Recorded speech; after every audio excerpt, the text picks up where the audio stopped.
Xpeng has had a pretty surprising final quarter of 2023. In fact, I don't think anyone expected this. They've had an amazing resurgence, especially since Volkswagen purchased 5% of the company. In 3 months, 3 straight months, Xpeng clearly leapfrogged Nio. They're now selling around 20,000 cars every month. This is an amazing result. And it comes amidst the arrival of its most important car ever. Hello, my friends. Welcome to the channel. I'm Sam Evans. You're watching the Electric Viking. Great to see you. Thank you for tuning in.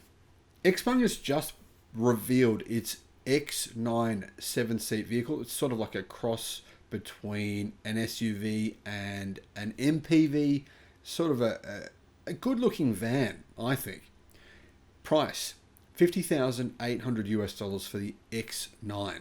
This is an amazing, and I mean an absolutely mind-blowingly cool van. I'm not into vans, but I'd be more than happy to drive one of these around. It's actually really impressive technology. Now, originally Xpeng released the price. It was more expensive than this.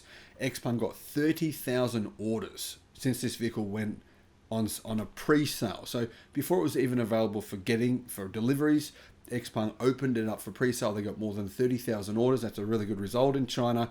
And then they began selling it at a lower price than what they originally sold it to those 30,000 people for. It's a big car. It's 5.3 meters long.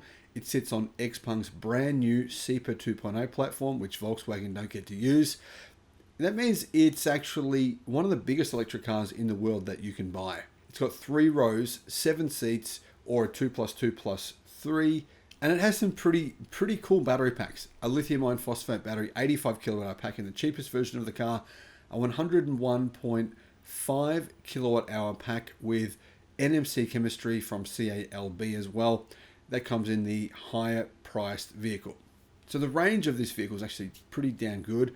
The cheapest model, 610 kilometers on the CLTC cycle, so probably about 500 kilometers.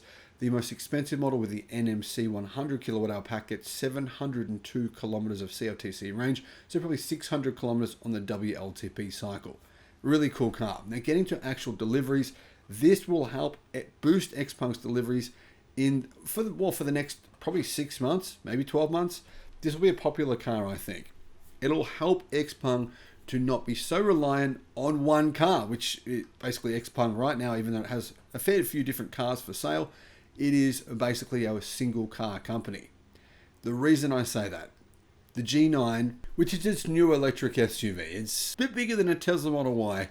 It's selling incredibly well. And from what I've seen, more than 50% of Xpeng vehicles sold in the last quarter were this new G9. So Xpeng is essentially, it's really kind of a one-car company right now. Even though, like I said, they sell other models, those other models don't really sell all that well. Anyway, Xpeng did deliver 60,000 vehicles in their fourth quarter. So even though their sales for the entire year were quite disappointing, they delivered 140,000 electric cars. Their numbers for the fourth quarter were pretty impressive. In fact, nearly half of all Xpeng vehicles sold were sold and delivered in the fourth quarter of 2023. So what that means is that Xpeng actually exceeded their sales numbers for 3 months in a row versus the previous quarter and that same quarter of 2022.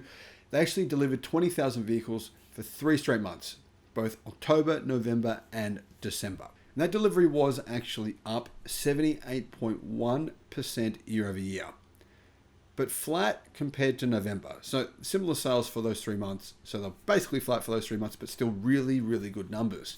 And it does mean that Xpeng appears to have kind of saved itself. It was struggling really big time for a while. People thought it would go bankrupt. I mean, the sales numbers went to almost nothing for a little while.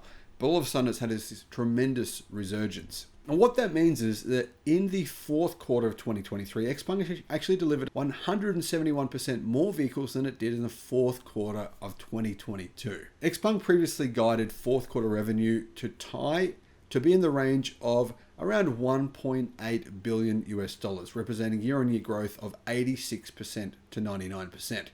But of course, that's revenue, not profit. Xpeng, like Nio, both of those companies don't make a profit selling electric cars.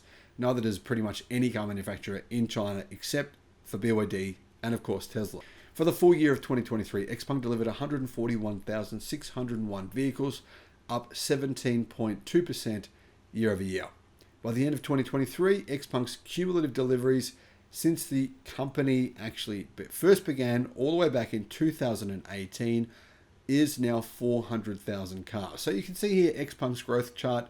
It was amazing. If you look at 2020, 27,000 cars delivered, then 2021, 98,000, huge growth. But since then, it's really slowed down significantly. There's just so much competition in China.